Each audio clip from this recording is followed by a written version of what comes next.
ओम श्री गणेशाय नमः। ओम पार्वती परमेश्वराय नमः।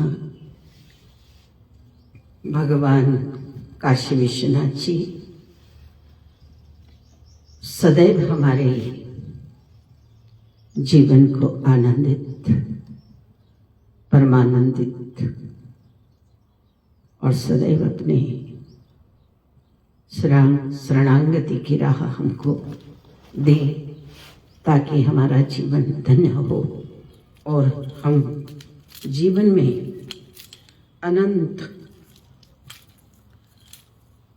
को प्राप्त कर उन परमेश्वर काशी विश्वनाथ जी, बाबा केदारेश्वर, भुवनेश्वर, रामेश्वर, गोपेश्वर, बागेश्वर, नागेश्वर,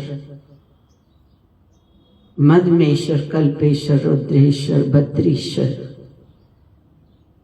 अनन्य स्वरूपों में उनके दर्शन करें। और चूंकि भारतीय संस्कृति, वैदिक संस्कृति, शास्त्रीय संस्कृति अद्वैतवाद की प्रधानता से परिपूर्ण है। हमारे यहाँ हमारे जितने गुरु हुए हैं, आदि शंकराचार्य जी भी हैं, उन्होंने अद्वैतवाद का प्रतिपादन किया। आदि शंकराचार्य जी हुए हैं जिन्होंने वास्तव में धर्म के लिए काम करा, मूलभूत स्वरूपों में। अब तो न जाने क्या क्या हो रहा है, कुछ कहा नहीं जा सकता, परंतु सच्चे अर्थों में जो संत थे और जगत हितैषी ब्रह्मांड की परिकल्पनाओं से जोड़ते हुए अपने भावी पीढ़ी को जिन्होंने उत्तरोत्तर वृद्धि की ओर अग्रसारित करते हुए अद्वैतवाद का प्रतिपादन किया।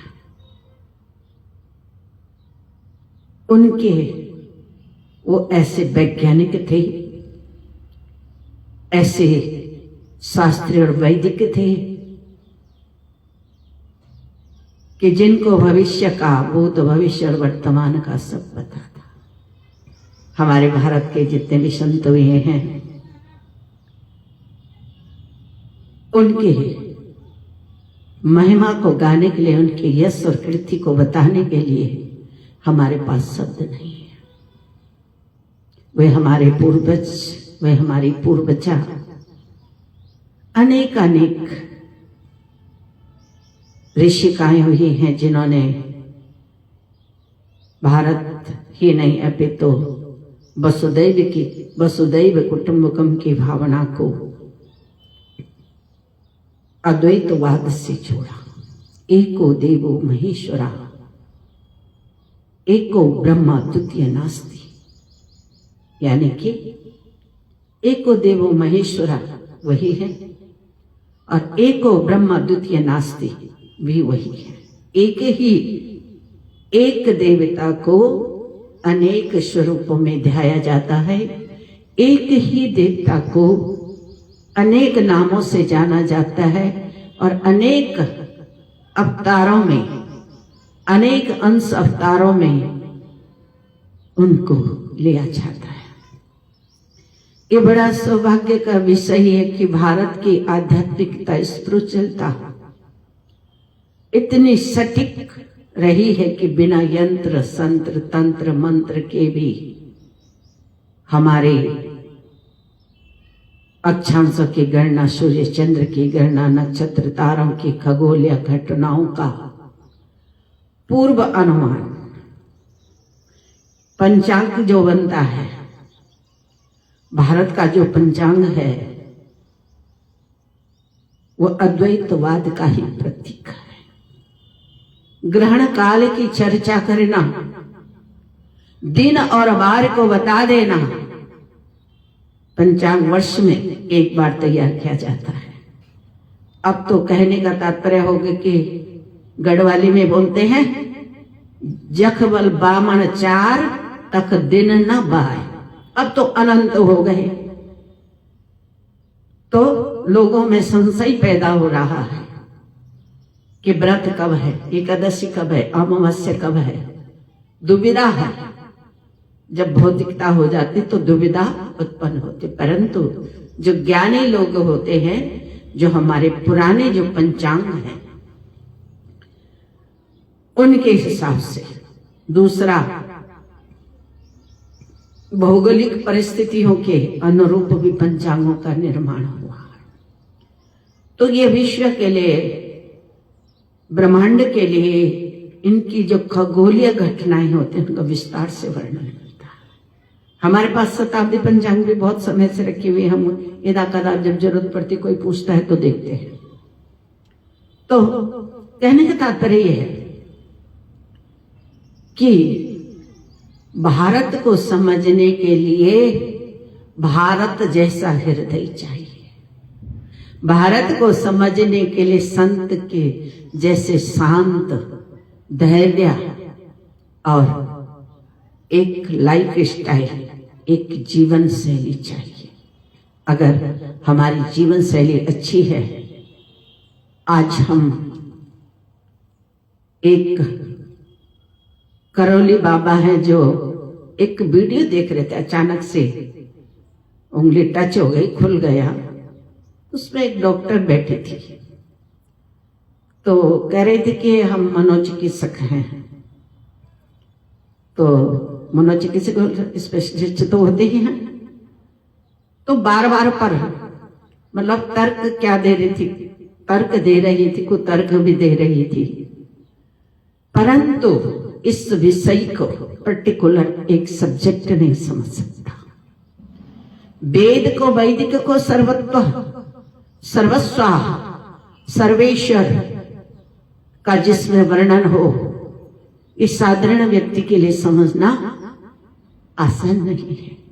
और कोई विशेष विद्वान भी होगा तो उससे भी समय लगता है बहुत गहराई तक जाने के लिए। ये गहराई का विषय है, स्पिरिचुअलता, आध्यात्मिकता का विषय है। तो हमारे संत समाज ने, ऋषि समाज ने, ऋषिता समाज ने, जो ऋषियों की पत्नी होती थी, वो व्याख्याता कम और चिंतनशील ज्यादा होती थी। तो उनके कई ग्रंथों में उनके वर्णन मिलते हैं। उन्होंने कई श्लोकों की रचना भी की है।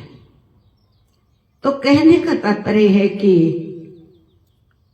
हम वर्तमान समय में बहुत सारे लोग हैं इस द्वंद्व में पड़े हैं। क्यों अनावश्यक द्वंद्व है कि स्त्री को कथा करनी चाहिए, नहीं करनी चाहिए, स्त्रियों को क्या करना है, नहीं करना है। यदि आप शिव शक्ति के स्वरूप में, स्वमन्वयी स्वरूप में स्त्री को देखते हैं, तो शिव के बिना शक्ति शून्य है, शून्य के बिना शिव, शक्ति के बिना शून्य है और शून्य ही सब है। और सब के दो अर्थ हैं। एक अर्थ है कि सब कुछ है पर दिखता नहीं, ज्ञात है पर अज्ञात भी है। तो यहां पर सबके दो, और एक वो है जो मृत पराई हो गया, सब हो गया, मर गया, मिट गया। दो अर्थ यहां पर सबके निकलते। तो इस भाव में कि शिव शक्ति के बिना शिव कुछ नहीं और शिव के बिना शक्ति भी कुछ नहीं। पुरुष प्रकृति, स्त्री प्रकृति की यहाँ पर चर्चा चल रही है। और प्रकृति, हमारी जो प्रकृति है, ये दोनों की, दोनों इसके पूरक हैं। जैसे एक सिक्के के दो पहलू होते हैं, इस प्रकार से शिव और शक्ति है। वही परम ब्रह्मा, पराशक्ति, वही जीव शक्ति, आत्मशक्ति और सृजन, पालन और संहार, तीनों के ही स्वरूप है। कौन? शिव और शक्ति। ब्रह्मा भी वही है, विष्णु भी वही है। जो भ्रमित हो जाते, भ्रमित हो जाते। अब कौन पढ़े नहीं पढ़े, तो यहां पर कभी कभी दिमाग में आता है हमारा ये पर्सनल एक विचार हो सकता है, परंतु दिमाग में आता है क्या मोक्ष का अधिकारी केवल पुरुष ही होता है? नहीं, प्रत्येक जीव मोक्ष का अधिकारी है, प्रत्येक जीव अध्ययन का अधिकारी है, प्रत्येक जीव को भारत सबको बोलने की स्वतंत्रता देता है। परंतु ये बहुत ही संकीर्ण मानसिकता होगी जो स्त्री को केवल जो लोग घर परिवार तक सीमित रखते, उसको सोच से उसको उभरने नहीं देते, और जो उभरने देते हैं वो इतिहास रच देते हैं। इतिहास इसका साक्षी है।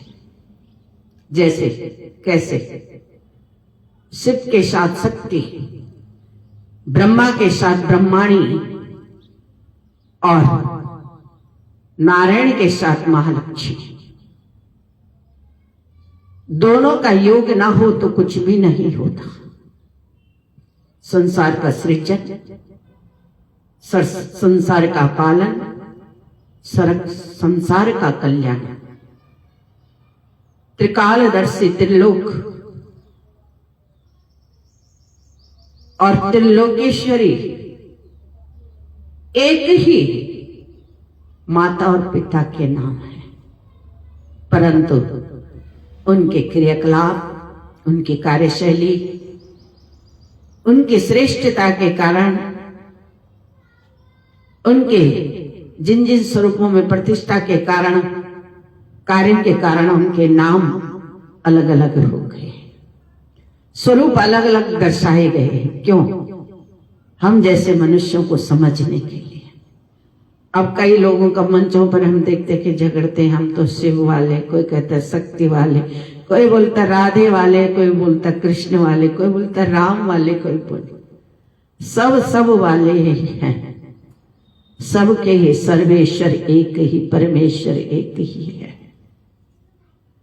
तो ये अद्वैतवाद से तात्पर्य है कि ईश्वर एक ही है, परंतु उसको अलग अलग स्वरूपों में पूजा जाता है, देखा जाता है, उनको प्रतिष्ठित किया जाता है, जो जिसको सूट करता है। और यहां पर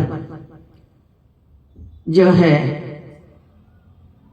ज्योतिष शास्त्र के अनुसार हमारी प्रकृति के अनुरूप भी हमें देवता पसंद आते। कौन से नाम पसंद आते? किसी को बोलते जो जिनके कार्य नहीं हो, बोलते गणेश जी की अर्चना पूजा करो। परंतु जो अद्वैत का ये मानसिक शक्ति को, मानसिक पावर को, बीटो पावर को बढ़ाता है। साधना क्या होती है?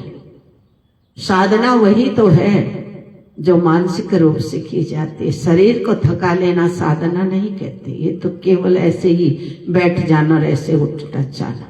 जब तक मन नहीं जुड़ेगा तो शरीर भी नहीं सधेगा। शरीर भी तब सधता है जब मन सधे। जब मन सध जाए तो सब सध जाए, शरीर भी सध जाता है स्वतः ही।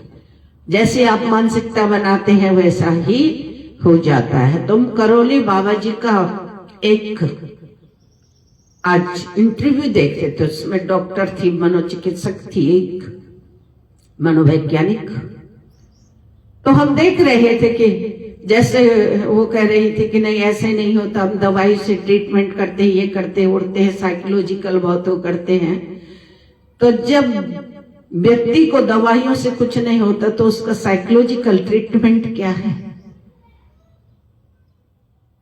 अब सीधा पैटर्न आ जाता अध्यात्म में कि सबसे पहले तो जीवन शैली है, सनातन है, सतत चलने वाली जो प्रक्रिया है, एक ये सीधा सा जुड़ता है। पुराने जो लोग थे वो कभी अवसाद में नहीं जाते थे। पुराने जो लोग थे वो बीमार भी नहीं पड़ते थे। पुराने जो लोग थे जो सोचते थे जीवन में वही घटित हो जाता था। क्यों होता था? What is this reason? इसका क्या कारण है? इसका सीधा सा कारण है कि हम भगवान से सीधे जुड़े हुए होते थे। हमारे जो पूर्वज है, मनुष्य के जो पूर्वज है, सीधे भगवान से, डायरेक्ट भगवान से जुड़े हुए थे। अब वो कैसे जुड़े थे? मानसिक रूप सारा काम करते, अपने कर्म में लगे रहते थे। सनातन ये नहीं कहता कि बैठ के तप कर लो, नहीं, तप तो मन का है, साधना तो मन की है। जो गृहस्थी भी है, जिनका गृहस्थ जीवन है, उनको कौन कहता है कि पूजा नहीं करो या पूजा में ही बैठे रहो? नहीं, आपके पास जितना भी समय आप जो भी काम करते हो, उस कार्य में ही भगवान के निमित्त, अपने ईश्वर के निमित्त, अपने अपने इष्ट के निमित्त करके जो कार्य करता है वही पूजा है। और मन को स्वच्छ और पवित्र करना ही योग है। हमारे हृदय में जब कोई घबराहट नहीं होती, कोई बात नहीं, कोई चिंता नहीं, मन की व्याधियां बड़ी असंभव है जी, इसको कोई जल्दी से काट नहीं सकता। शरीर की व्याधि कट जाएगी, लगकर ठीक हो जाएगी, लेकिन मन की व्याधि इतने जल्दी नहीं मिटती। इस मन की व्याधि को मिटाने के लिए, यानी कि अपने भीतर की बुराई को समाप्त करने के लिए ईश्वर से जुड़ना पड़ेगा, मानसिक रूप से जुड़ना पड़ेगा, शारीरिक रूप से भी जुड़ लो। तो शारीरिक रूप से जुड़ने का की सार्थकता तभी है जब मानसिक रूप से जुड़ेंगे। ये मन बड़ा चंचल है, ये मन बड़ा चंचल है, रुकने से नहीं रुकता, जितना इसे समझाऊं। अब ये कैसे समझे? ये तो चटर पटर खाना, ये खाना है, वो खाना है, ये पहनना है, वो देखना है, ये देखना। परंतु यदि मन सद गया, एक सदे तो सब सदे, मन सदे तो सब सदे। मन सद गया, मन पवित्र हो गया, तो शरीर पुलकित हो जाता है। शरीर, चित्त और वृत्ति पुष्पित होकर, फलित होकर सफलता के पुष्प बरसाती है। बेशक ये दुनिया के लिए ना हो, लेकिन अपने निजी जीवन के लिए ये औषधि का काम करती है। और ये औषधि क्या? हरि नाम की जो औषधि, कलयुग में भजन प्रदान है, सुमिरन प्रदान है। अब आप जितना मौन होकर करोगे, क्योंकि बाहर बोलने से ऊर्जा व्यर्थ होती है। अब हमें बहुत सारे लोग बोलते हैं फोन नहीं उठाती है माता जी, बात नहीं करती है, कोई चर्चा नहीं करती। एमपी से हमारे मित्र भी हैं, तो कहते हैं, हम अभी बीच में गए भी थे, तो उन्होंने बुलाया था तो गए माता जी के साथ, वहां पर हम 10 दिन रहे। परंतु घर पे कुटी पे आने का किसी का कि सब वर्जित है, क्योंकि कलिकाल है। तो बहुत वहां पर जो हमारे मित्र हैं, फेसबुक मित्र हैं, और वो शिष्य भी एडवोकेट हैं, तो बोले माता जी जब मिले तो एकदम माता जी सर से उन्होंने संबोधित किया। वो 12 वर्ष से लगभग हमारे मित्र हैं। एक बार कुछ उन्होंने मैसेज डाला था, हमने देखा था, उसके बाद हमने मैसेज हमारा वैसे बंद ही रहता, आजकल तो खुला है। तो हमको उनके प्रति बड़ा आदर का भाव आया कि इतने साल तक उन्होंने कोई मैसेज नहीं किया, कोई कुछ बातचीत नहीं करी, कार्यक्रम देखते हमारा और नमन करके छोड़ देते हैं, कोई चर्चा नहीं। पर जब घर पे मिले, माता जी 85 वर्ष की हैं, तो माता जी के साथ रहने का बिल्कुल माता जी का, अपनी जननी की याद आई माता जी को देख के। बड़ा सुंदर लगा वो प्रेम और स्नेह। बोले ललित तुम तो कुछ पाती नहीं हो, हम क्या करें? हमने बोला माता जी जब जरूरत पड़ेगी तो हम बता देंगे आपको। हम एक समय भोजन करते हैं, फल इत्यादि ले लेते हैं, दूध इत्यादि ले लेते हैं, लेकिन दूध भी नहीं लेंगे, फल चल जाएगा। चाय भी हमको काली चाहिए, तुलसा की।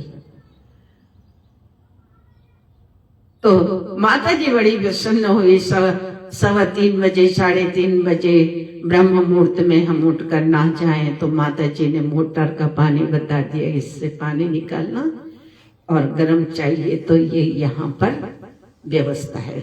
गांव में थी, बहुत ऐसी खुशौंदी माटी है एमपी की। वास्तव में मध्य प्रदेश की जो भूमि है, ऐसा अगाध प्रेम आगमन हो रहा है कि वहां गौशाला के नाम पर आना जाना रहेगा। गौशाला का निर्माण होने के लिए हम कहें कि हम कुछ यहाँ पर करें, चाहे थोड़ा सा, एक ही गाय।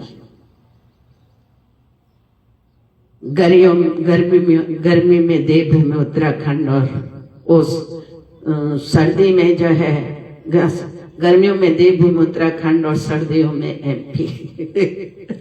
तो माता जी बड़ी हंसी, बोले लली जरूर आना आप यहाँ हमारे पास रहो, आपको कुछ लेने की जरूरत नहीं, माता जी की गौशाला भी है। तो जब आओ, अपना घर है, अपनी कुटी है, जब मर्जी। माता जी ने बहुत बड़ी वहां पर यज्ञशाला बना रखी, बहुत सुंदर लगा, बहुत अपनोत्पन लगा। तो संजय जल्दी से, जो मित्र हैं जल्दी से सामने नहीं आते, माता जी से क्या बात करे। बस जब गए, जब दर्शन करे तो सीधे सर पांव में रखते। हमने बोला हमें पाप मत चढ़ाओ, ये प्रेम की पूंजी है, मित्रता का सम्मान है, आप हमारे चरण नहीं छुओ। प्रणाम के हाथ से हम भी आपको प्रणाम करते, नमन करते। तो बहुत आदर सत्कार, बहुत भाव राय। ऐसे लोग फेसबुक से कभी कल्पना भी नहीं की जा सकती, लेकिन जब हमने देखा तो हमारा हृदय गदगद हो गया। तीनों भाई, तीनों बहनें, बहुएं, तीनों बच्चे, पूरी फैमिली, पूरा परिवार अपने अलग अलग घर मकान है शहरों में, वहां पर लेके गए। बोले नहीं, आप चरण रखो, आप आओ तो सही। पता नहीं कैसे चलेगा, हम भी सोच रहे कहीं जाते तो है नहीं, परंतु उस घर से जरूर कुछ है। हमको ऐसा एहसास हुआ जैसे हम अपनी जननी के साथ रह रहे। माता जी ने हमको एक रूम ठहरा दिया हमारा। बोले ललित 24 घंटे कुंडी लगी अंदर से, घर में हम ही तो है। हमने कहा माता ये आदत हो गई है, ऐसे रहते रहते 25-30 वर्ष होने वाले, ऐसे रहते, एकांत में रहते, इसलिए आदत नहीं है। तो माता जी बड़ी प्रसन्न हुई। बहुत दिन से सोच रहे माता जी से, पर नहीं, फोन पे बात नहीं हो पाती, क्योंकि हमारी भी आदत है। 1-2 बार भैया लोगों ने उन्होंने फोन किया था, पर हम नहीं उठा पाए। ऐसे ही वॉइस कॉल तो बात हुई कि कभी जब मूड होगा तब बात करें, क्या करें, जोग लहरे। पर बड़ा आनंद है। अब इधर भगवान शंकर के जब अटकेलियां करते हैं तो भगवान शंकर के जब याद आते तो कोई बड़े, पहले बचपन में जब हम छोटे तो बड़े दिखाई देते थे, और अब क्या हो गया कि अब छोटे नन्हे से आते हैं, आके तकिया पे बैठ जाएंगे या पलक झपकते ही दिख जाएंगे। अभी हम माँ भगवती का यहाँ पर चर्चा आ रही थी। अभी एक वीडियो हम एक रिकॉर्डिंग कर रहे थे। एक नागेंद्र हाराय त्रिलोचनाय भस्मांग रंगाय महेश्वराय नित्याय शुद्धाय दिगंबराय तस्मै नकाराय नमः शिवाय। तो बड़ा सुंदर यहाँ पर प्रसंग आ रहा था माँ भगवती कल्याणी का, कि माँ भगवती पार्वती का प्रेम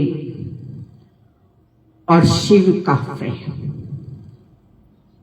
जिन पति पत्नी के संबंध अच्छे नहीं होते हैं, वे सिर्फ पार्वती के एक फोटो, एक चित्र, एक मूर्ति जो अर्धनारीश्वर वाली है, घर में रख दे तो जीवन सुधर जाए, परिवार सुधर जाए। यदि कुटुंब में, परिवार में, घर में, कुटुंबदारी में अगर कभी झगड़ा है, मन मुटाव रहता है, तो पूरे शिव परिवार की एक फोटो रख दो या एक मूर्ति घर में रख दो, विराजित कर दो। देखना धीरे धीरे धीरे धीरे धीरे सब में प्रेम का। क्यों? भगवान शंकर भोलेनाथ एक ऐसा उदाहरण है जीवन में, जिनके गले में सर्प है, बैल पर बैठे हैं। गणेश जी चूहे की सवारी करते हैं और कार्तिकेय जी मोर की सवारी करते हैं, और मां भगवती गौरा स्वयं शेर पर सवार है। ऐसा जिनका परिवार है, कोई किसी को छेड़ता नहीं। ऐसे सम्मान की भावना, वसुदैव कुटुंबकम की भावना, शिव के परिवार जैसे किसी के घर नहीं। ऐसे हृदय को शिवालय बना दो तो शिवोहम शिवोहम शिवोहम एको देवो महेश्वरा द्वितीय नास्ति। संसार में कोई देवता नहीं, एक ही देव है। कौन है? केदारेश्वर भगवान, नागेश्वर भगवान, बागेश्वर भगवान, कल्पेश्वर भगवान, मदमेश्वर भगवान, तुंगनाथ, बद्रीनाथ, रुद्रनाथ, सब नाथ, सब स्वर, सब शिव शिव शिव शिव शिव के स्वरूप है। तो जीवन में आनंद है, अद्वैतवाद। कोई द्वंद्व नहीं रखना देवताओं के प्रति। कोई कह रहा हूं, अभी हम एक डोली को हमारे परिचित हैं, तो वहां पर मंदिर बना है शेम नागराजा का, दिव्य डोली के नाम पर वहां पर डोली। तो वहां पर तो इतने देवताओं को, बच्चों से वहां इतने देवताओं के नाम सुने कि हमने कहा इतने देवता कौन तुम? ये नाथवत भैरव है, ये फलाना भैरव, ये लाना भैरव, ये भैरव है, वो भैरव है, भैरव। हमने कहा हम ही भैरव हैं, हम ही शिव हैं, हम पार्वती हैं, हम कृष्ण हैं, हम राधा है, राधा हो, कृष्णो हो, सच्चिदानंद हो। सचार चर परिपूर्णा शिवोहम शिवोहम आनंदोहम आनंदो आनंदोहम आनंदो। भगवान के जिस दिन हो जाओगे ऐसा आनंद आएगा कि भगवान में हम है कि हम में भगवान, या द्वंद्व हो के चला गया हमसे। अभी 3-4 साल पहले, वर्ष पहले ऐसे ही होता था कि हम भगवान के भगवान में, हम भगवान हम में है कि हम भगवान में हैं। अब ये खत्म हो गया। अब जब आनंद आने लग जाता है ना, धीरे धीरे फिर हृदय वैसे पुलकित हो जाता है अपने आप में। कोई साथ में है, बातें चलती रहे, भगवान भोलेनाथ खाना खा लूं तुझे, अरे तुझे खाना तो खा जा, नहीं खाना तो मत खा। क्या खा रहे? अच्छा यहीं से पहुंच रहा है, क्यों? आनंद आ रहा है कि भगवान भोजन करे। ऐसे भाव करो। जब स्नान करो तो ऐसे भाव करो। अच्छा ये कथा किस पे आ रही? जो करोली बाबा है ना, वो यज्ञों से लोगों का, शब्दों से लोगों का उपचार कर रहे। हम एक इंटरव्यू देख रहे थे इसमें, तो हम समझ पा रहे थे, डॉक्टर जो थी बहुत कुतर्क भी कर रही थी। डॉक्टर कोई एक पर्टिकुलर सब्जेक्ट का हो सकता है, लेकिन जो अध्यात्म का हो गया, जो शिव का हो गया, वो सब उसमें हो गया। सर्वेश्वर की जानकारियां उसे भगवान से मिलती रहती है। कहां पर क्या करना? बोलो ऊर्जा तो एक ही है ना। अगर व्यक्ति मर गया तो तुम्हारी दवाई काम नहीं करेगी। यानी कि ऊर्जाहीन यदि हो गया, आत्महीन हो गया, तुम्हारी दवाई तब तक काम करती है जब तक शरीर में आत्मा चली जाएगी। तो कितनी भी दवाई कर दो, कितनी भी औषधि कर दो, तो बाबा बोले हम वही काम करते कि आत्मा आत्म ऊर्जा को बढ़ाते हैं, उसको प्रगाढ़ करते हैं। और ये आत्म ऊर्जा कैसी होती है? मंत्र शक्ति, यज्ञ शक्ति, पूजा शक्ति, ये सब जो कर्म कांड है सनातन के अंदर, जितनी भी विधियां हैं, भौतिक विधियां हैं, और अद्वैतवाद के लिए भगवान को साक्षी मानकर जो कार्य करता है उसका काम कभी विफल नहीं हो सकता। कभी करके देखना, हृदय से, ऐसे नहीं बाहर से, शब्दों से नहीं। शब्दों से भगवान का गुजारा नहीं होता, हमारा शब्दों से नहीं होता। भोजन करेंगे तो ही आनंद आएगा, प्यास लगी है तो पानी पीएंगे तभी आनंद आएगा। ऐसे भगवान की जब भजन करेंगे तो भगवान को आनंद आएगा, लेकिन मन से करेंगे तो अति आनंद आएगा। स्वयं आनंद में रहने लग जाओगे, फिर भगवान भी प्रसन्न होकर बोलते चलो आज श्री जी क्या करें, जरा देख के आते हैं। अभी जो उन्होंने फरवरी से जो क्रियाएं यहाँ कुटी पर की है, अब लोगों को लगता होगा कि ये झूठ हो सकता है, ऐसे बोल रहे हैं, लेकिन जिसने भगवान का अनुभव किया हो कभी नहीं बोल सकता कि ये झूठ है। तो करौली बाबा जो वहां पर बता रहे थे, हमको लग रहा है ये सत्य है। उन्होंने कहा हम यज्ञ से, मंत्रों से, तंत्र से ही शक्ति को बढ़ाते हैं। और कई लोगों के कैंसर ठीक हो गए, डायबिटीज ठीक हो गई, आंखें वापस आ गई, पांव सीधे हो गए, जिनको साइटिका था वो ठीक हो गए। 2 लोग तो उन्होंने कैमरे पे ही दिखाया, वहीं पर खड़े खड़े उन्होंने बोले 3 बार नमो नारायण बोल, नमो नारायण, नमो नारायण, नमो नारायण। फिर बोला उन्होंने ओम नमः शिवाय, ओम नमः शिवाय, ओम नमः शिवाय। सारे तंत्र मंत्र तो शिव से निकले। तो बड़ा अच्छा लगा। अब व्यवस्थाओं के लिए तो अर्थ की भी आवश्यकता पड़ती है, तो उनको भारत में ये बड़ी विकृति आ गई है कि पत्रकारिता के क्षेत्र में कुछ ऐसे लोग आ गए, सारे तो नहीं लेकिन कुछ लोग ऐसे आ गए कि जो बहुत कुतर्क भी करने लग गए। तो एक डॉक्टर बैठे थे, बड़ी कुतर्क कर रही थी, कई बार हमें अच्छा नहीं लगा, बड़े चिड़चिड़े स्वभाव से बोल रही थी। तो कोई आध्यात्मिक वाला होता, अब वहां पर करौली बाबा बैठे थे, वो चिड़े नहीं, उन्होंने बहुत सुंदर से जवाब दिया, बहुत सटीक, और हमारे हृदय तक उतरा कि वास्तव में शक्ति है। बागेश्वर बालाजी सरकार को आप देखिए,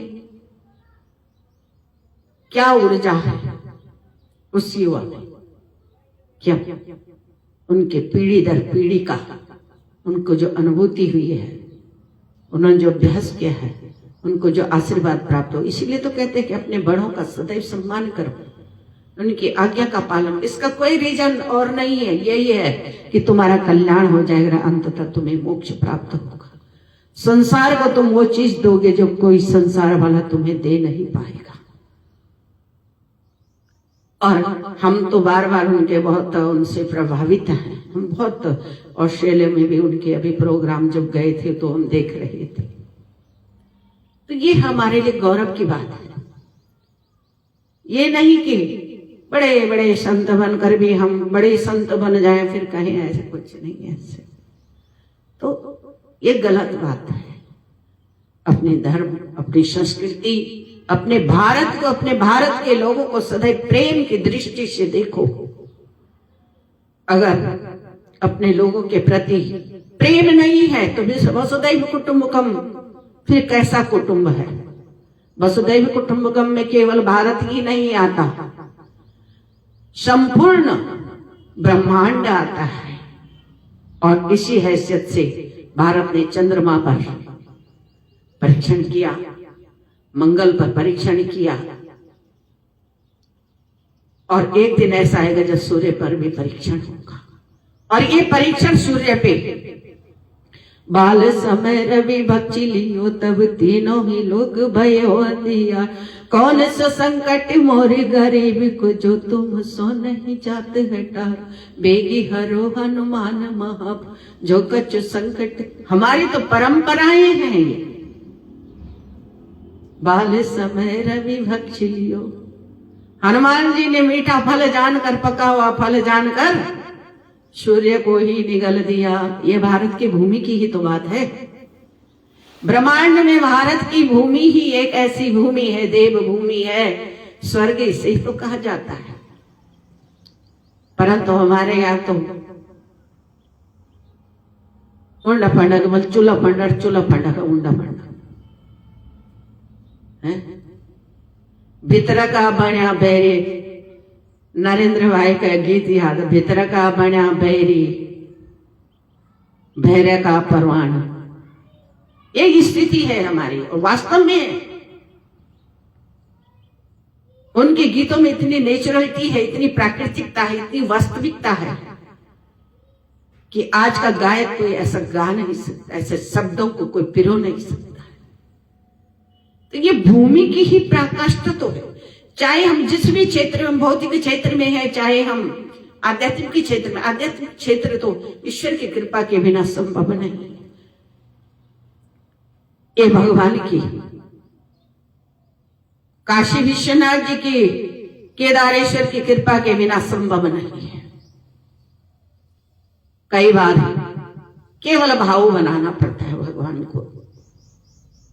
ऐसे जीवन से यदि रोग हटान तो भाव बना लो, भगवान को याद करो, स्मरण करो।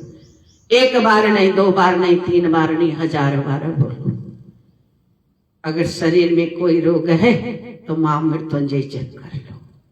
अगर पैसे की सार साधन, हर दुख का, हर सुख का कारण है हम ही। कोई हमारे दुख का कारण नहीं हो सकता, कोई हमारे सुख का कारण भी नहीं हो सकता। हमसे ही दुनिया है, दुनिया से ही हम हैं। भक्त से ही भगवान है, भगवान से ही भक्त है। दोनों एक दूसरे के पूरक हैं। भगवान का भी अगर भगवान ही भगवान होते तो क्या करते? इसीलिए मनुष्य को बना दिया। अपनी लीलाएं कर रहे हैं भगवान, कोई कैसे तो। अब हम भी एक अलग प्रकार के। कभी भोलेनाथ बोलते गए तो जोग लहर आ गई, तो बोले पीछे ही पड़ गई अब तो। फिर गणेश जी का ध्यान करते हैं। भक्त वत्सल भगवान भोलेनाथ, वात्सल्य है जिनके जीवन। पितृत्व और मातृत्व दोनों है जिसके जीवन में, वो है शिव शक्ति।